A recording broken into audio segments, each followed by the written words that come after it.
Well, first and foremost, another opportunity that we have the privilege of having to play again, because we know in uncertain times you just never know what tomorrow is going to bring. So very blessed about that.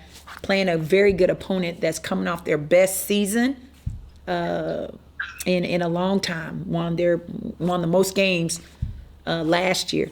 This team is very scrappy. I mean, they're going to play hard. Their coach has them playing hard, and they have an identity about themselves. They're very, very aggressive.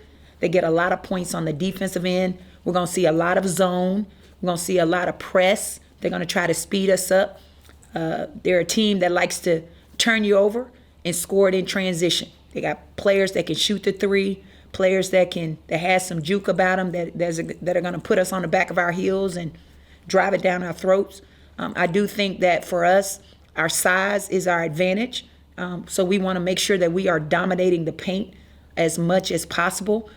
And also for us, we gotta punish their pressure. We gotta know where we're going with this ball, because when you're small and you're fast, trying to dribble through all of that will get you in trouble. So the best thing is to utilize our size and our height and be able to pass the ball with our vision and be able to get this ball on the inside through our post or inside out, and being able to knock down, open shots.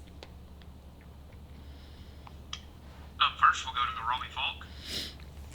Hey, Nikki, I know a lot's been made about the talent that you inherited, but you're still implementing a new system, and you have 4 or 5 players handling the ball. At least 4 of them are capable of shooting threes. So this is a lot different than what they were doing the last few years. Now that you've been able to look back and kind of watch the film and see how the players did in game 1, how did you kind of assess what you saw from your team? I think first and foremost, I like the pace. We're not where we need to be from a transition standpoint and from an organizational standpoint. Part of that is I'm having multiple people start our offense. And that is something that is a work in progress. They got to get comfortable. And when you don't have the ball, you got to know what you're doing. The other thing is shot selection. Down the stretch, I really wanted to work on getting this ball inside to our post players down the stretch. I think the last 6 minutes, we stopped running because I wanted to really work on getting the ball on the inside. So our ability to pass the ball is really key for us. I think where we are is we're a work in progress on both sides of the ball. Defensively, we're not where we need to be. I know last year they pressured a lot. Obviously, we're limited in bodies, so I have to pick and choose my times in pressuring just because of we don't have as much depth, coming off the bench, that I like, and being able to press the way I wanted to press for 40 minutes. So you got to pick and choose that. From an offensive standpoint, again, I like the pace. I like the fact that we were scoring in transition, but we got to get better in the half court, and that's reading and understanding that we're a team that we want to dominate the paint first and then go outside. So shots were falling for us yesterday, but that's not what we're going to hang our hat on. We shot the ball really well this summer. I think you saw a lot of people shoot with confidence. Jemiah shot with confidence. Maya shot with confidence. Aaliyah didn't get any, didn't shoot the ball particularly well, but we know she's a capable shooter. So I think we have pieces. We just got to get the flow and continue to get better, and we're not there yet. A quick follow-up, if I can. You mentioned Maya a little bit. She had 2 more three-pointers made than she did all of last year, and she's capable of scoring and has done that before. But how much more do you feel like she's going to be involved in the scoring aspect of things? Because in the past, she might have been asked more to facilitate the offense and handle the ball and focus on not turning it over. But it just seemed like she opened up a little more and was a little more confident in scoring the basketball and shooting the basketball when she had those open shots. We're a better basketball team when we have 5 players on the floor that's not afraid to take shots. I don't want our players afraid to take shots. There's a responsibility in knocking down shots, and that's her responsibility. Her number one job is to facilitate, bring energy, get us going on the defensive end. Then she's got to run our offense. But her number one job also is to knock down open shots. When she has open shots, she got to knock them down. If not, they're going to sag on her. And we worked a lot on that this summer of short closeouts, long closeouts. We tried to put her in those situations, what we think, how people are going to play her. When Rakia's on the floor, when Jess on the floor, where the double's going to come from. And she's just got to be ready. But she has a clear understanding of what we want to do. I just don't want her to be afraid. to knock down shots and to make plays, because that's what she has to do in order for us to be successful, because we are missing big pieces. You're missing Joe. You're missing Chloe. Zaria's not with us right now. Andy's gone. We missing 4 people that had some experience.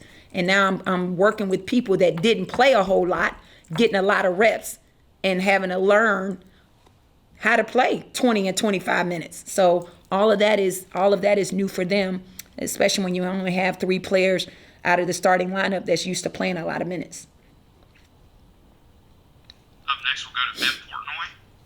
Kind of touching on what Robbie said, Maya, but when you guys kind of had that conversation over the offseason that she might be maybe a little bit more of an offensive focal point, what was that kind of like? How did she kind of take to it? And I guess how stark of a contrast was that to obviously what she was doing? Well, it was a struggle at first. I mean, I was very, I got on her a lot because she didn't shoot the ball. And I had to fuss at her for not shooting the ball. So she had to get used to my voice. Nick, take that shot. You got to take that shot. And she had to get used to that because she said that wasn't my role last year. So she had to get comfortable with that. I had to be patient with that. But she got in the gym. She worked. She continues to get in the gym and work. For us, it's knocking down shots and making layups and free throws. Those 3 areas have to be high percentage for us. And again, those conversations were hard, but she's accepting it. And, but she understands what her role is, first and foremost, to facilitate, number one, and get our post players involved, get Rakia involved early, and then we play off of them. Up next, we'll go to Gary Graves. Nikki, has the beginning of this season seemed a little disjointed to you, I guess, with the cancellations and having to scramble for opponents, and I guess when you take some of the things into account, how do you keep your guys keep your team focused? I think the first thing is it has been disjointed. Number one, because we don't have full 10 where we can scrimmage, so we have to rely on our practice guys. Because of COVID, you start out, you can only have so many people in the gym, and everybody went through this, so the fluidity of what I want is not there yet. So we have to rely on those second effort things, rebounds, defense, extra possessions, those intangible things right now to get us over the hump until we're able to, our offensive execution is able to get to where it needs to be, and our defensive execution is to get to where it needs to be. But it's been something that's been somewhat of a challenge, but the foundation of your energy, the foundation of your competitive spirit, that's what you got to hang your hat on right now. And then everything else will fall into place. Up next, we'll go to Joel Coleman. Hey, Nikki, I guess kind of in the same spirit of the last question. Obviously, the game at Southern Miss didn't get canceled. I think that leaves y'all with like a 9-day gap between games in there. We saw with Jackson State that things could change pretty quickly. Is there any chance that a game could get added in there? Every day we're working to try to get a game filled. And as you know, games are being canceled, so it works well in our favor. It is just a matter of if it works well in the opponent's favor. So whether or not we go on the road, if they can come here, if it's a guarantee, if it's a home and home, those are things that we're trying to work through. But definitely we want to fill a game, next week, as soon as possible. So we don't have that gap because, as a coach, you want the practices, but for us, we need the games. Up next, we'll go back to Robbie. Nikki, back in the summer, you had mentioned that you wanted to have a 13-player rotation, so to speak. I know you don't have those numbers right now, but we saw just a ton of players subbing in and out, and a lot of players got to play a lot of different minutes. Is that what you're going to do normally? Are you going to make that many substitutions? Is that kind of your pattern, or is that just how the numbers are working right now with a limited roster? I think right now this is what non-conference allows you to do, allow people to play so that you can start to solidify who your 7 or 8 are going to be able to play for you. And I think most teams get to about 6 or 7 players down the stretch. But when we get in conference, it's a beast. So everybody's got to be ready, number one, because of COVID. You don't know when it's going to hit your team. So it's good that everybody is getting a chance to play so they get a feel for the game, get a feel for the system, get a feel for the pace of play. So my philosophy is everybody's got to be ready. So if everybody's doing their job, you go in, you play hard. There's no reason why, everybody shouldn't play. When I was at Old Dominion, I didn't have a player play 30 minutes. It was anywhere between 26 minutes just because we played 9 players. And it was fun because you're able to play fast and you're able to play fun basketball. Next, let's go to Tyler Porca.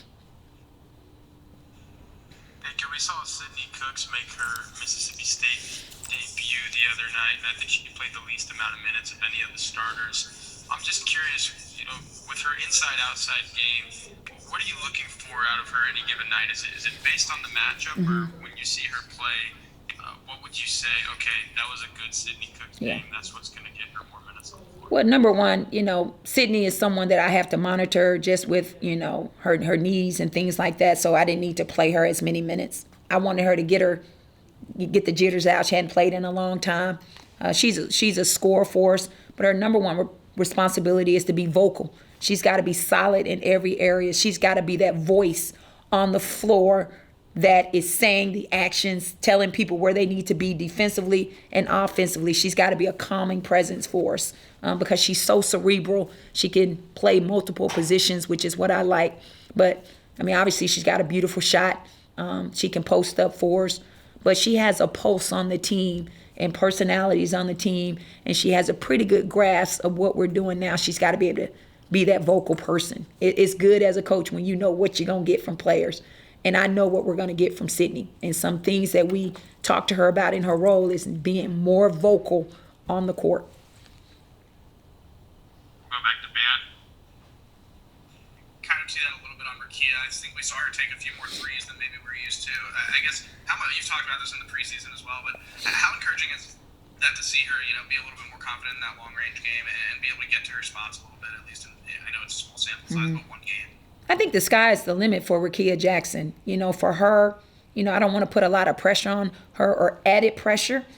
She's got to continue to embrace, practicing at a high level every single day. Then the game will become very easy for her and it won't be pressure because she's got enough pieces around her.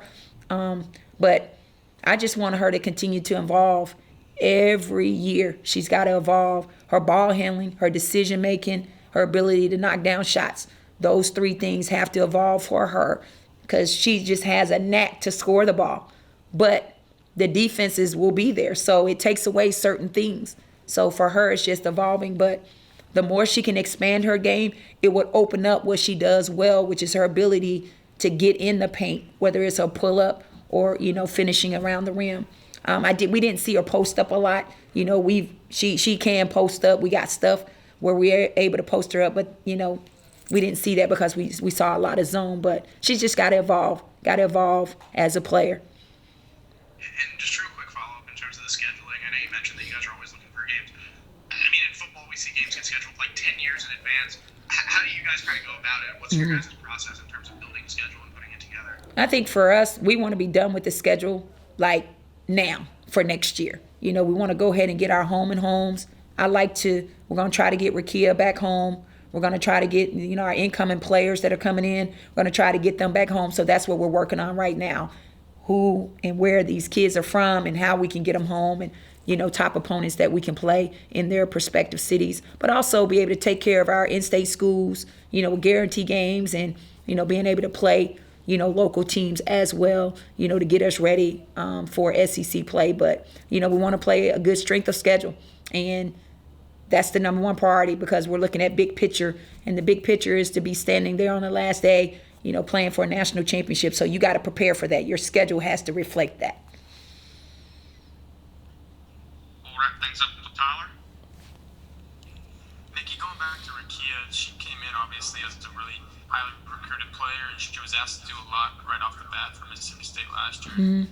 She kind of struggled early on and didn't get going until conference play, really. So kind of going off of that, with Madison Hayes being almost as highly recruited as, if not as highly recruited as Rakia, how valuable do you think it is for her to be able to come off the bench?